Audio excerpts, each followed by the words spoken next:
الرحمن الرحیم allied school المعراج campus سے آج میں جماعت چہارم کے طلباء اور طالبات کو اسلامیات پڑھاؤں گی۔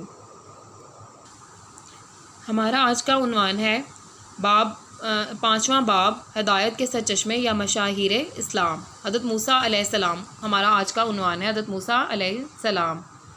اللہ تعالیٰ نے ہر دور میں انسانوں کی ہدایت اور رہنمائی کے لیے اپنے رسول بھیجے اور ان پر اپنی کتابیں بھی نازل فرمائیں۔ حضرت موسیٰ علیہ السلام کو اللہ تعالیٰ نے بنی اسرائیل کی طرف سے رسول بنا کر بھیجا اور ان پر تورات نازل فرمائی۔ حضرت موسیٰ پر جون سی کتاب نازل ہوئی تھی وہ کون سی تھی؟ وہ تورات تھی۔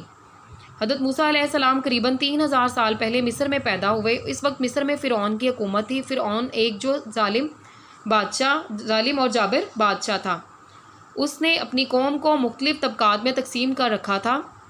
ان طبقات میں ایک طبقے کا نام بنی اسرائیل تھا جو حضرت یعقوب علیہ السلام اور حضرت یوسف علیہ السلام کی اولاد میں سے تھا، جن پر طرح طرح کے ظلم ڈھائے جاتے تھے۔ فرعون کے درباری نجومیوں نے یہ پیشن گوئی کی کہ بنی اسرائیل میں ایک لڑکا پیدا ہوگا جو فرعون کی حکومت کا خاتمہ کرے گا۔ اس لیے فرعون نے حکم دیا کہ بنی اسرائیل میں جو لڑکا بھی پیدا ہو اسے قتل کر دیا جائے، لیکن اللہ تعالیٰ کی قدرت ہے کہ حضرت موسیٰ علیہ السلام نے فرعون کے محل میں پرورش پائی۔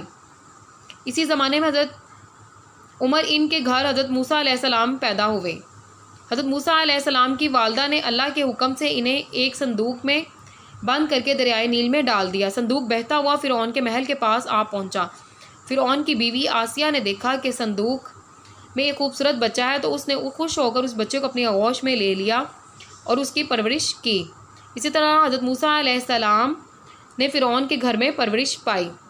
جب حضرت موسیٰ علیہ السلام جوان ہوئے تو بنی اسرائیل کی غلامی اور ذلت پر ان کا دل کڑتا اور خون کھول اٹھتا۔ ایک بار مصر میں کسی کے ساتھ آپ علیہ السلام کا جھگڑا ہو گیا تو آپ علیہ السلام مصر سے مدین چلے گئے۔ مدین میں آپ علیہ السلام کی ملاقات اللہ کے نبی حضرت شعیب علیہ السلام سے ہوئی۔ حضرت شعیب علیہ السلام نے آپ علیہ السلام کی تعلیم و تربیت کی۔ حضرت موسیٰ علیہ السلام کی شادی بھی حضرت شعیب علیہ السلام کی بیٹی سے ہوئی۔ ایک عرصہ مدین میں رہنے کے بعد حضرت موسیٰ علیہ السلام واپس مصر روانہ ہوئے۔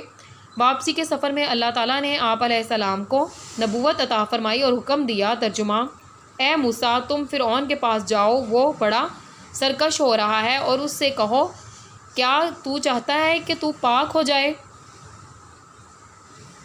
اس موقع پر اللہ تعالیٰ نے حضرت موسیٰ علیہ السلام کو 2 معجزے عطا فرمائے۔ ان میں ایک عصا یعنی لاٹھی اور دوسرا ید بیضا ہاتھ میں روشنی کا تھا۔ حضرت موسیٰ علیہ السلام کا اپنا عصا زمین پر ڈالتے تو وہ اژدہا بن جاتا، اور جب اپنا دایاں ہاتھ گریبان میں ڈالتے اور نکالتے تو وہ نور سے چمکنے لگتا۔ اللہ تعالیٰ نے حضرت موسیٰ علیہ السلام کو نبوت عطا کرتے ہوئے حکم دیا کہ سب سے پہلے فرعون کو دعوت حق دیں۔ فرعون جیسے ظالم اور جابر حکمران کو دعوت حق دینا آسان کام نہیں تھا، اس لیے حضرت موسیٰ علیہ السلام نے اللہ سے دعا کی کہ میرے بھائی ہارون کو میرا مددگار بنا۔ ترجمہ: اور میرے گھر والوں میں سے ایک کو میرا مددگار مقرر فرما، یعنی میرے بھائی ہارون کو، اور اس سے میری قوت مضبوط فرما۔ حضرت ہارون علیہ السلام کو نبوت ملنے کے بعد آپ علیہ السلام فرعون کے دربار میں گئے اور اپنے آنے کی وجہ بتائی اور فرمایا: انا رسول رب العالمین ان ارسل معنا بنی اسرائیل۔ یہ اشعراء 16 اور 17 اس کا آیت نمبر ہے۔ اس کے بعد ہے ترجمہ: ہم تمام جہانوں کے مالک کے بھیجے ہوئے ہیں اور اس لیے آئے ہیں کہ آپ بنی اسرائیل علیہ السلام کو ہمارے ساتھ جانے کی اجازت دے دیں۔ یعنی حضرت موسیٰ علیہ السلام نے فرعون کو 2 باتوں کی دعوت دی، ایک یہ کہ اللہ کی بندگی کرو اور دوسری بنی اسرائیل کو اپنے ظلم و ستم سے آزاد کر دو۔ فرعون جیسا مغرور انسان ان باتوں کو کیسے برداشت کر سکتا تھا؟ فرعون نے آپ علیہ السلام کی دعوت کو جھٹلایا، اپنی خدائی اور اپنے رب کا ہونے کا رعب جتایا۔ حضرت موسیٰ علیہ السلام نے مختلف سوالات کیے جن کے آپ علیہ السلام نے دلائل کے ساتھ جواب دیے۔ فرعون دلائل میں ناکام ہوا۔ حضرت موسیٰ علیہ السلام نے اپنے دونوں معجزات دکھائے تو فرعون نے درباریوں سے کہا کہ یہ بڑا جادوگر ہے جو جادوگری سے میرا ملک چھیننا چاہتا ہے۔ فرعون نے اپنے درباریوں کے مشورے سے مصر کے تمام جادوگروں کو بلایا اور انہیں حضرت موسیٰ علیہ السلام سے مقابلہ کرنے کو کہا۔ جادوگروں نے اپنی رسیاں پھینکی جو جادو کے اثر سے سانپ بن گئیں۔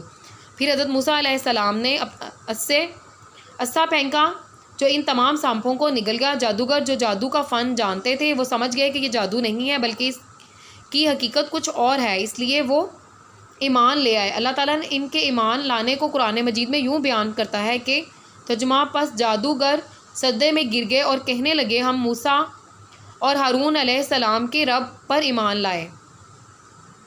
فرعون کی طرف سے جان سے مار دینے کی دھمکیوں کے باوجود تمام جادوگروں نے اللہ کا دین نہیں چھوڑا۔ اس کے بعد اللہ تعالیٰ نے حضرت موسیٰ علیہ السلام کو حکم دیا کہ اپنے مومنوں کو ساتھ لے کر مصر سے ہجرت کر جائیں۔ فرعون کو اس بات کا پتہ چلا تو اس نے اپنے لشکر کے ساتھ ان کا پیچھا کیا۔ حضرت موسیٰ علیہ السلام اور ان کے ساتھی